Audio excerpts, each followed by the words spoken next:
Sitting behind the cold bars in the cell, I couldn't believe that I was in this situation. Does my story have to stop here? Hello guys, I'm Veronica. If you want to know why I fell into that cell, please support me by hitting like and subscribe. Thank you guys! I'm just a girl from a village far from the city. My parents had to work very hard so that I could get a ticket to study in this prosperous city. But that is the effort of the rest of their lives. I didn't want my parents to have to struggle anymore. So I combined going to school and working part-time at a grocery store to be able to pay for my life in this city. In this prosperous and dangerous city, I have only one friend, which is Anton, my colleague at the grocery store where I work.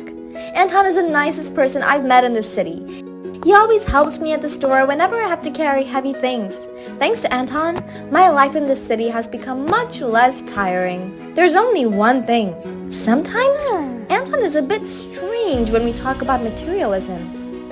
Hey Ant, what do you think about your future? Well, ladies first. Me?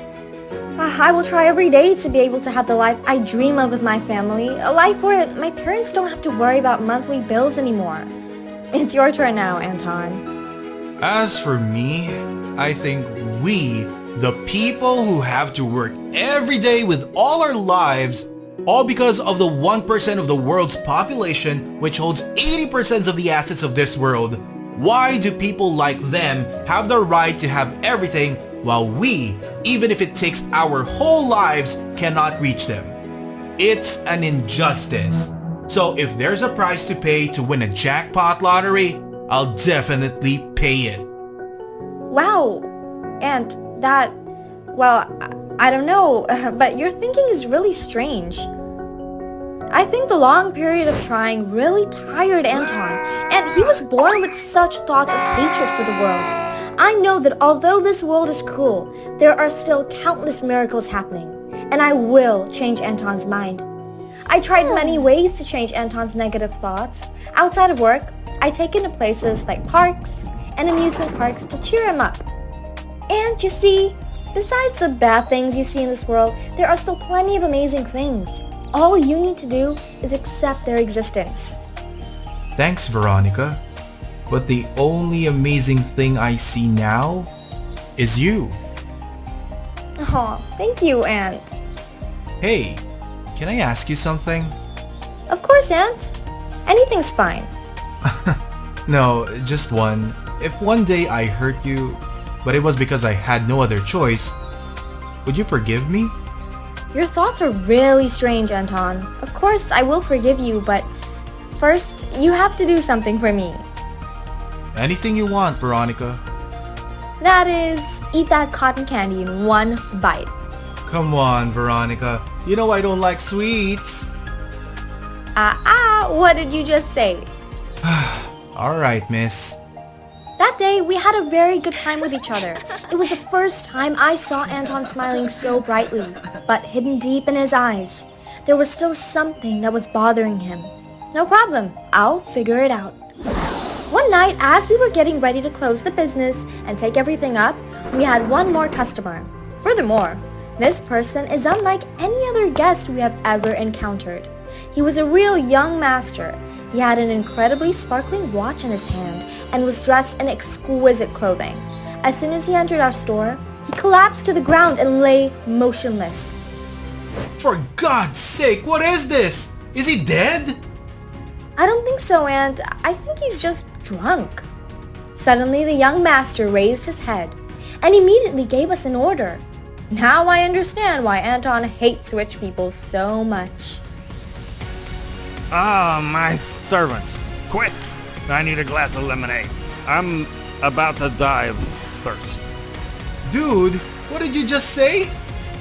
I said I needed a glass of lemonade, you stupid servant! Right after saying that, with surprising speed, Anton immediately threw that guy right out of our store. He rolled a few times on the ground, muttered a few words that we couldn't hear clearly, and he continued to sleep on the floor. Anton, don't you think this is a bit too much? Too much? Don't you see his attitude? Rest assured his bodyguards will come and take him away soon. Guys like these usually have a bunch of bodyguards around them. It was exactly as Anton said. Less than 15 minutes later, a luxury car parked in front of our store and several bodyguards got out. They picked up the young master who was drunk on the ground and left. A few days later, when I got off work at the store and was on my way home, I saw that young master again. But this time he was completely awake and was pushing a wheelchair with an old lady sitting in it. But right after that, the wheelchair suddenly stopped, and as far as I could see, he must be having some problems. Seeing that confused and helpless look, I decided to lend a hand. Hello, can I help you? Oh, thank God. This wheelchair suddenly couldn't move anymore. I don't know what's wrong with it. Thanks to being independent from an early age, things like this are not new to me.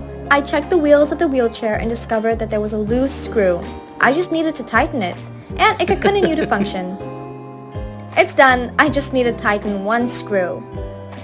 Thank you very much. I don't know if I've met you before. You look very familiar. Were you that drunk? I remember now. That was completely my fault. Are you free now? Come take a walk with me and my grandmother. I want to buy you a cup of coffee to apologize. The young master's name is Arthur, the son of a famous tycoon in the city. His family's assets are greater than any of my wildest imaginations. Even the watch he's wearing on his wrist has a price that I can't believe a watch can be so expensive. You know the saying, money can't buy happiness? Yes, that's a saying that people like us often use to comfort ourselves. I wish I could exchange my identity with you, even for just one day. I've lived in a villa for so many years, but I've never felt that it was my home. The only thing my parents always care about is their work and property. Whether it's my birthday or Christmas, I only receive one credit card. I thought that glory must bring happiness. Oh, you sound like my father. My dad always told me about the glorious purpose. I'm pretty sure he wanted me to inherit all that money, but all I saw were burdens. The greater the glory, the heavier the burden. They don't even have time to take care of my grandmother, so I always take my time to take her for a walk, even though, after the stroke, she could no longer talk or walk. Arthur then bent down to adjust his grandmother's coat, and although the old woman could no longer speak, her face was filled with joy. Arthur then said goodbye to me and took his grandmother away. I have never had the opportunity to interact with people in this class before. Everything I know comes from Anton's words and thoughts, but compared to what Anton said, Arthur is too different. After Arthur left, I discovered that I had left my notebook at the store. I went back to the store to get it and discovered that even though both Anton and I left early today, we had already locked the door carefully before leaving. But now, that door is not locked. I opened the door, but before I could step in, a black shadow rushed from inside the store right in front of me. I just had time to look at him and see him holding a very large bundle of money and getting into a car parked across the street. And that person driving the car was Anton. I was still in shock when the store's alarm rang, and soon many police officers surrounded me. I was detained at the police station for an investigation because so far, I am the only suspect. Even in my worst nightmares, I could have never imagined a scenario where I would have to face these bars and walls. How could someone like Anton do such things? I was so helpless. I just knew I could only cry until I completely fell asleep from exhaustion. The next morning, I was woken up by a police officer's call. Veronica Appleton, you're free, but we need you to be here when we need to investigate. My emotions were extremely chaotic at the moment, but soon I saw Arthur there. It turned out he was the one who sponsored me so I could be free. Are you okay, Veronica? Did they hurt you? It's okay, Arthur, but how did you know I was here? I stopped by the store last night because I wanted to apologize to your friend, but I saw a lot of police there, so I asked around. But stop that for now. You need a hot bath and some delicious food to refresh. Then Arthur took me to his house. I have never seen a house this big and majestic, nor have I ever soaked in any bathtub or eaten any kind of food as luxurious as Arthur's villa. Yet, he still felt empty. It's true that everything in life has its price. Then, I told Arthur everything, and at a speed that I could have not expected. Arthur's family's bodyguards and private detectives found Anton and his accomplices. After Anton was arrested, we were able to visit him, and I finally know the reason. Anton, why did you do that? I know you're not that kind of person. I know I was wrong. I let you down. But my sister, she really needs that money for treatment. I have no other choice. Can you convey the words from this brother to her? Tell her I'm sorry and that I love her very much. Anton, like I said, I forgive you. And I will take care of her on your behalf until the day you return, okay? After visiting Anton, Arthur and I went to the hospital where Anton's little sister was being treated. It turned out that Anton had a younger sister with the same illness as Arthur's grandmother, but she was still able to speak. The girl cried a lot after hearing us talk about Anton. Veronica, let me help you take care of her. That cost us absolutely nothing. But Arthur, you have nothing to do with this. Before my grandmother lost the ability to speak, she always taught me to be a good and kind boy. I believe that is my glorious purpose. And please don't tell Anton about this. We'll change his mind gradually. Oh, Arthur, thank you so much. One more thing, Veronica. Anything, Arthur.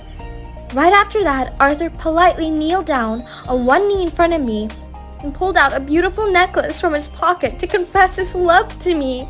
I didn't realize that my feelings had been taken away by him using his kindness, even though he was the son of a very wealthy family. I helped Arthur up and hugged him to say yes. After that, Arthur bought and his little sister a wheelchair, and every month we took her to visit her brother. Anton was so happy to see that his sister was still fine. He also had more time to think, and gradually he changed. One day, when the two of them reunite, I believe they will find their own happiness.